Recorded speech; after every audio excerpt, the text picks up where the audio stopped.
Hi everyone. இன்னைக்கு நம்ம பார்க்க போறது 6th standard 3rd term bookல இருக்கக்கூடிய ஒரு poem, a tragic story. Tragic story அப்படின்னா ஒரு சோக கதை. சோக கதை அப்படின்னா இப்போ ஃபார் எக்ஸாம்பிள் டைட்டானிக் மூவி எடுத்துக்கோங்க. அதுல ஹீரோ செத்து போயிடுவார் இல்லையா? ஆரம்பத்துல இருந்து ஹீரோ சூப்பரா காமிச்சிட்டு கடைசியில செத்து போயிடுவார். அதாவது ஒரு சோக கதையா முடியுது இல்லையா? அந்த மாதிரியா அப்படி இந்த போயம்னா கிடையாது. அப்படியே ஆப்போசிட்டா ஒரு காமெடியான போயம் மாதிரி காமிச்சிருப்பாங்க.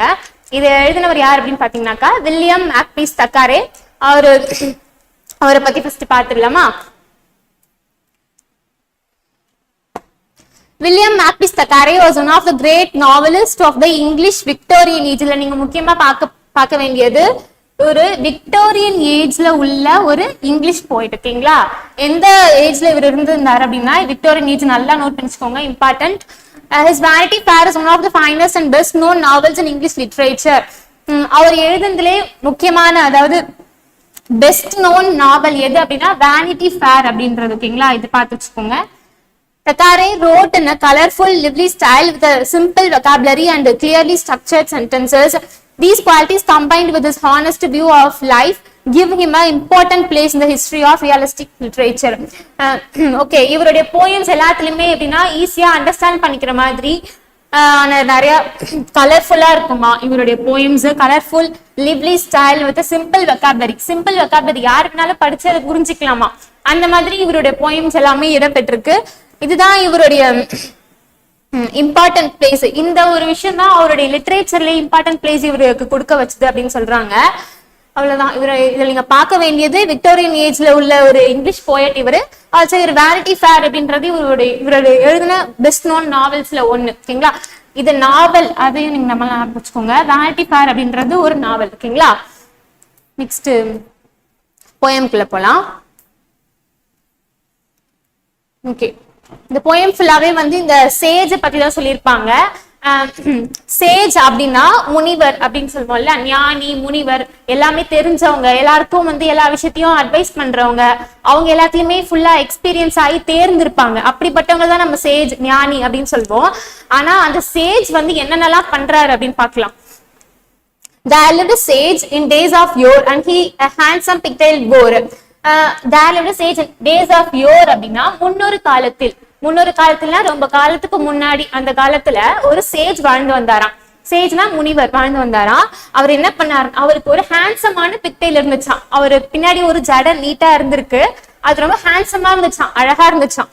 பாத்தீங்களா? இதுதான் அவருடைய பிக்டைல். ஓகேங்களா? பிக்டைல்னா பன்னி வால், அது குதிரைவால் நம்ம சொல்லுவோம் இல்லையா, அது அவங்க பிக்டைல் அப்படின்னு சொல்லியிருக்காங்க. But wondered much and sorrowed more because it hung behind him. அதை பார்த்து அவர் ரொம்ப wondered அப்படின்னா ரொம்ப சந்தோஷப்பட்டாராம். பரவாயில்ல, நமக்கு இவ்வளவு பெரிய ஜட இருக்கே அப்படின்னு சொல்லிட்டு wondered much. அதே சமயம் அதை பார்த்து அவர் ரொம்ப கஷ்டப்பட்டாராம். sorrowed more. ஏன் சந்தோஷமும் பட்டாரு, ஏன் சோகமும் ஆனாரு அப்படின்னு பாத்தீங்கன்னா because it hung behind him. ஏன்னா அந்த ஜட அவருக்கு ஃப்ரண்ட்ல இல்லையா, பின்பக்கமா இருந்துச்சான். ஓகேங்களா? அவருடைய கவலையை பாருங்க. அவர் ஒரு சேஜ், அவர் எதை பத்தி கவலைப்படுறாரு பாருங்க. அவருக்கு அழகான ஒரு பிக்டைல் இருக்கு, அதை பார்த்து ரொம்ப ஆச்சரியப்படுறாரு, சந்தோஷப்படுறாரு. சேம் டைம் அதை பார்த்தா அவருக்கு வருத்தமாவும் கஷ்டமாவும் இருக்கு. ஏன்னா அது அவருடைய தலைக்கு பின்பக்கமா இருக்கான், அவருடைய பின்பக்கத்துல இருக்கான். பிஹைண்ட் அப்படின்னா பின்னாடி. ஓகேங்களா? He mused upon this curious case and swore he changed the pigtail's place. Mused அப்படின்னா ரொம்ப கன்ஃபியூஸ் ஆகுறது. மியூஸ்ட் அப்படின்னா கன்ஃபியூஸ்ட் ஆகுறது. கியூரியஸ் ஸ்டேட்னா இந்த ஒரு அது ஒரு பெரிய விஷயமா பாக்குறாரு. அது அவரு இந்த ஒரு பெரிய விஷயத்த நினைச்சு அவர் ரொம்ப கன்ஃபியூஸ் ஆகுறாரு. ஆகி you change the pigtail's place. அந்த பிக்டைல் இருக்கிற பிளேஸ நான் எங்கேயாவது மாத்தியே தீரணும்னு சொல்லிட்டு ஒரு முடிவோட இருக்காரு. ஓகேங்களா? ஏன்னா அவருக்கு அவரோட தலைக்கு பின்னாடி அந்த பிக்டைல் இருக்கிறது பிடிக்கல. And have it hanging at his face, not dangling there behind him. Okay, அத பிளேஸ சேஞ்ச் பண்ணலாம்னு சொன்னார் இல்லையா, அது அவர் ஃபேஸுக்கு முன்னாடி அதை தொங்க விடணும் அப்படின்னு ஆசைப்படுறாரு. டேங்கிளிங் அப்படின்னா தொங்குறது. ஓகேங்களா? நாட் டேங்கிளிங் பிஹைண்ட் ஹிம், பின்னாடி தொங்க கூடாது, அது என்னோட ஃபேஸ்க்கு முன்னாடி தொங்கணும், அப்பதானே எல்லாரும் பாப்பாங்க, அது அழகா இருக்கிறது எல்லாரும் ரசிக்கணும் இல்லையா அப்படின்னு அவர் ஆசைப்படுறாரு. Says he the mystery I have found, says he the mystery I have found. ஒன்னும் இல்ல, மிஸ்டரி அப்படின்னா மர்மம். ஓகே, இந்த மர்மத்தை நான் கண்டுபிடிச்சிட்டேன் அப்படின்னு சொல்றாரு. அப்படி என்ன ஒரு கண்டுபிடிச்சாருன்னு பாப்போமா? I will turn me round he turned him round still but still hung behind him. இப்படி சுத்துறாரு. இதுல இந்த பிக்சரை பார்த்தாலே உங்களுக்கு தெரியும் அவர் சுத்துறது. அவர் சுத்துனாக்கா அந்த பிக்டெயில் வந்து பின்னாடி ஃப்ரண்ட்ல வந்துரும் அப்படின்னு நினைச்சிட்டு அவர் சுத்துறாரு. பாத்துக்கோங்க, அவர் ஒரு சேஜ், அவர் என்னென்ன வேலை பண்றாரு பாருங்க. டர்ன், ஓகே நான் இப்ப சுத்தணும் அப்படின்னா அந்த ஜடை வந்து முன்னாடி வந்துரும் அப்படின்னு நினைக்கிறாரு. ஆனா அந்த ஜடை வந்து அவர் அவரோட ஃபேஸ்க்கு பின்னாடியே தான் இருக்கு. But still it hung behind him. Okay. Then round and round and out and in. All day the puzzled sage did spin. Okay. சுத்துறாரு, முன்னாடி வராரு, பின்னாடி in and out அப்படின்னா ஃப்ரண்ட்ல வர்றது, பேக்ல போறது, அதே மாதிரி ஒரு நாள் ஃபுல்லா சுத்திக்கிட்டே இருக்காராம். In vain it matter not a pin. Vain அப்படின்னா ஹார்ட் ஒர்க் பண்றது. ரொம்ப ஹார்ட் ஒர்க் பண்றாராம். அதாவது சுத்திக்கிட்டே இருக்காரு, முன்னாடி வராரு, பின்னாடி வராரு, என்னென்னமோ பண்றாரு. மேட்டர் நாட் அ பின் அப்படின்னா அது ஒரு பின் கூட நகரலையா. ஓகேங்களா, அது ஒரு விஷயம், அந்த சின்ன விஷயம் கூட அவருடைய பிக்டைல்ல மாற்றமே ஏற்படலையா. The pigtail hung behind him. The pigtail hung behind him அப்படின்றது எல்லா ஸ்டான்ஸாலுமே வரும் ரிப்பீட்டேஷன். ஓகேங்களா, ஓகே. ரொம்ப வெயின் அப்படின்னா ஹார்ட் ஒர்க் பண்றாரு ரொம்ப. மேட்டர் நாட் அ பின் அப்படின்னா அது சின்ன ஒரு சேஞ்சஸ் கூட நடக்கலையா. And right and left and round about and up and down and in and out. ஓகேவா, ஃபர்ஸ்ட் in and out ரவுண்ட்ல சுத்தினாரு. இப்போ லெஃப்ட் அண்ட் ரைட்டும் சுத்தி பாக்குறாரு. லெஃப்ட் அண்ட் ரைட் சுத்துறாரு. அப்பயும் அந்த பிக்டைல் வந்து சேஞ்ச் ஆகவே இல்லை. He turned but still the pigtail stout hung steadily behind him. அப்பயும் அந்த பிக்டைல் வந்து அதே மாதிரி தான் இருக்கு. ஸ்டவுட் அப்படின்றது இங்க ஒரு நியூ வேர்ட் கொடுத்திருக்காங்க. திக் இன் ஸ்ட்ரக்சர், அதாவது அளவுல வந்து சின்னதா குட்டியா இருக்கும். ஓகேங்களா, குட்டியா திக்காவும் இருக்கும். அதுதான் வந்து ஸ்டவுட் அப்படின்னு சொல்றாங்க. திக் அண்ட் ஷார்ட், திக்கா இருக்கும், ஷார்ட்டா இருக்கும், தடிமலா. ஓகேங்களா, அந்த மாதிரி ஒரு ஸ்ட்ரக்சர் தான் வந்து ஸ்டவுட் அப்படின்னு சொல்றாங்க. அந்த அவருடைய பிக்டைல் வந்து அப்படி இருந்துச்சான். இதுல பார்க்க வந்து உங்களுக்கு மெலிசா கொடுத்துருக்காங்க. இதை பார்த்து ஆன்சர் தப்பா பண்ணிடாதீங்க. இதுல மெலிசா கொடுத்துருக்காங்க, ஆனா போயம்குள்ள வந்து அது ரொம்ப திக்காவும் குட்டியாவும் இருக்கும் அப்படின்ற மாதிரி கொடுத்துருக்காங்க. ஓகேங்களா, hung steadily behind him. அந்த பிக்டைல் வந்து ஒரு தலைக்கு பின்னாடியே தான் இருந்துச்சா, முன்னாடி வரலையாம். And though his efforts never slack, and though it will stand well and tack. ஓகேங்களா, ஓகே. அவர் எவ்வளவோ எஃபர்ட்ஸ் போட்டோம், அந்த எஃபர்ட்ஸ்க்கான பலன் அவருக்கு கிடைக்கவே இல்லையா. ஸ்லாக் அப்படின்னா அவரு அந்த முயற்சியை வந்து விடவே இல்லையா. ஓகேங்களா, twist and twirl and tack அப்படின்னா சுழல்றது.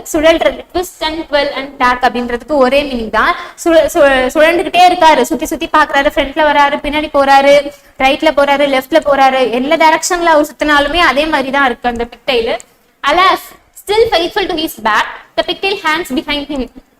என்னதான் பண்ணாலுமே அவருடைய பிக்டைல் வந்து அவருடைய பேக் சைடுக்கு தான் ரொம்ப ஃபெய்த்ஃபுல்லா இருக்கான். அதாவது அந்த பிக்டைல் வந்து பேக்லயே தான் இருக்கான். பேக்ல அந்த இடத்த விட்டு மாறி ஃப்ரண்ட்ல வரமாட்டுதான். ஓகேங்களா, பிக்டைல் ஹேங்ஸ் பிஹைண்ட் ஹிம். கடைசி வரைக்கும் அந்த பிக்டைல் வந்து பின்னாடி தான் இருந்துச்சு. ஓகேங்களா, என்னன்னா ஃபுல்லா சொல்லணும் அப்படின்னா அவருக்கு ஒரு பிக்டைல் இருக்கு. அந்த பிக்டைல் வந்து பின்னாடி இருக்கிறதா அவருக்கு பிடிக்கல, அதை ஃப்ரண்ட்ல எடுத்துட்டு வரணும் அப்படின்னு அவர் ஆசைப்படுறாரு.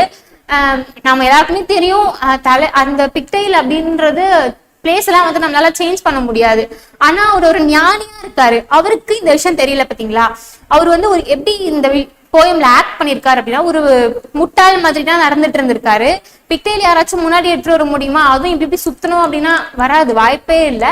ஆனா அவர் ரொம்ப ட்ரை பண்றாரு. கடைசி வரைக்கும் அந்த பிக்டைல வந்து நவுத்த முடியாது அவரால. அவ்வளவுதான் இந்த போயம். இந்த போயம் கிளாசரி பார்க்கலாம்.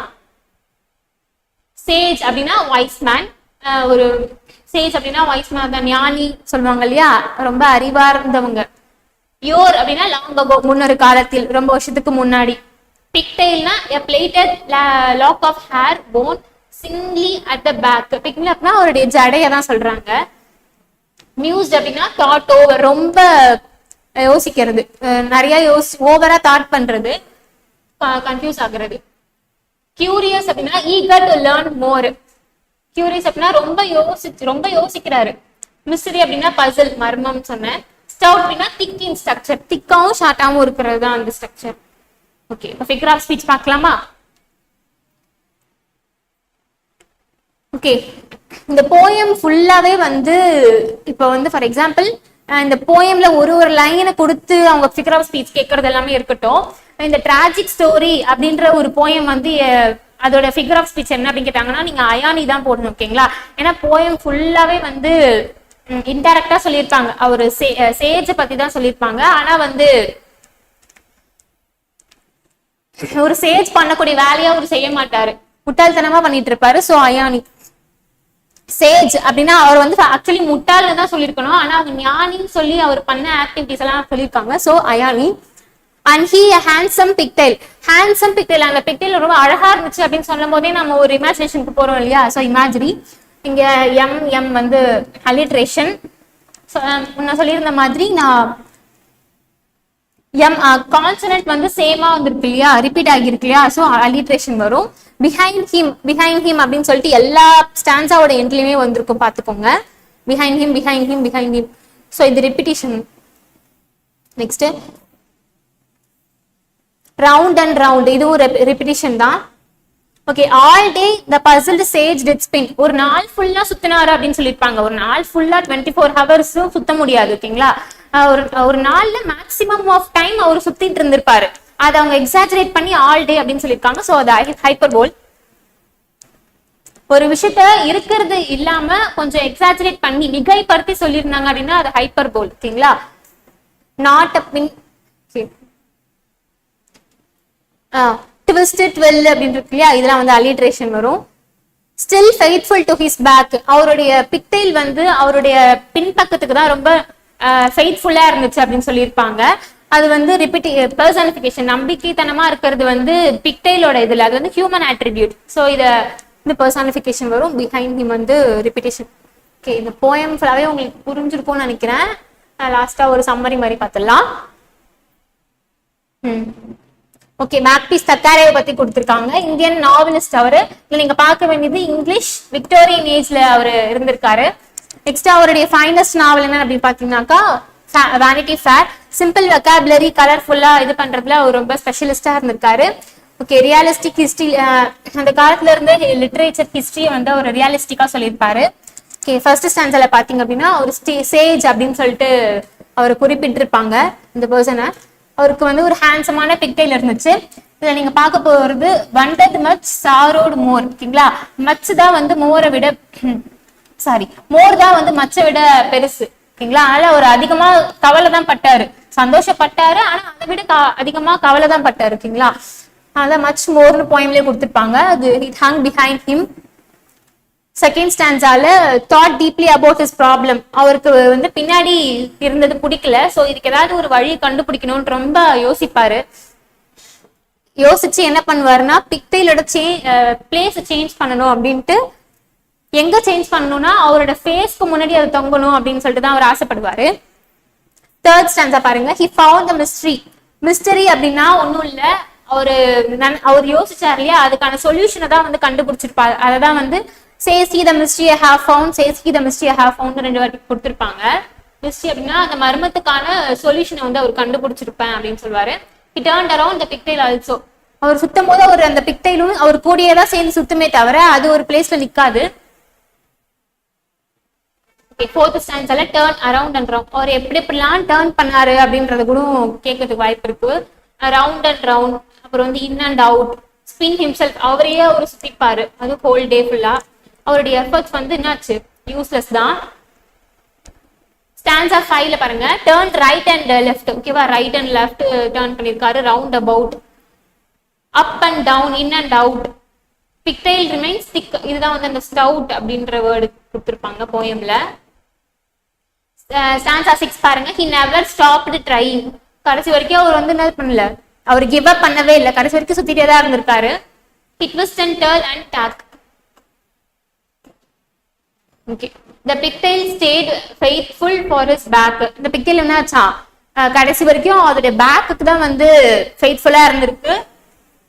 அட் லாஸ்ட் வரைக்கும் என்னாச்சு, அந்த பிக்டைல் வந்து மூவ் ஆகவே இல்லை அந்த பிளேஸை விட்டு. It remind behind. ஓகே, இங்க பாருங்க. அவர் எப்படிலாம் டேர்ன் பண்ணாருன்றது, எந்தெந்த மாதிரிலாம் மாடலேஷன் மாத்தி இந்த போயம் ஃபுல்லா கொடுத்துருக்காங்கன்ட்டு. ஃபர்ஸ்ட் அரவுண்டு, அப்புறம் round and round, out and in, right and left, up and down, in and out. பார்த்துக்கோங்க, out, right, up, in and out, அப்புறம் ட்விஸ்ட் அண்ட் ட்வெல். இந்த மாதிரிலாம் ஒரு விதவிதமா சுத்தி சுத்தி பார்த்துருக்காரு. கடைசி வரைக்கும் அது மூவ் ஆகல.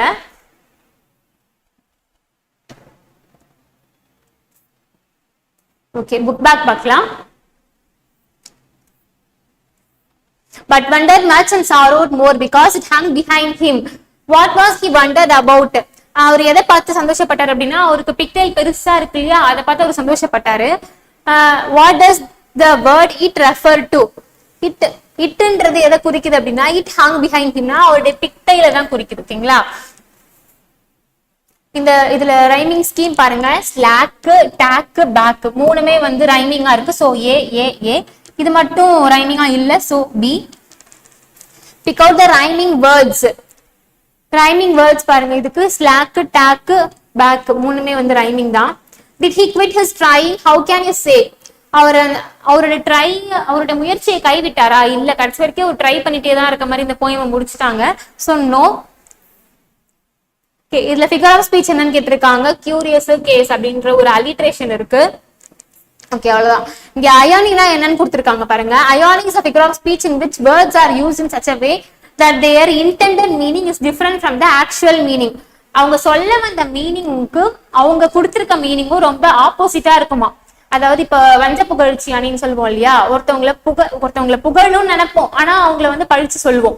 அப்படின்னா வந்து ஆப்போசிட்டா நம்ம புரிஞ்சுக்கணும். அதுதான் வந்து அயானி தமிழ்ல, இங்கிலீஷ்ல.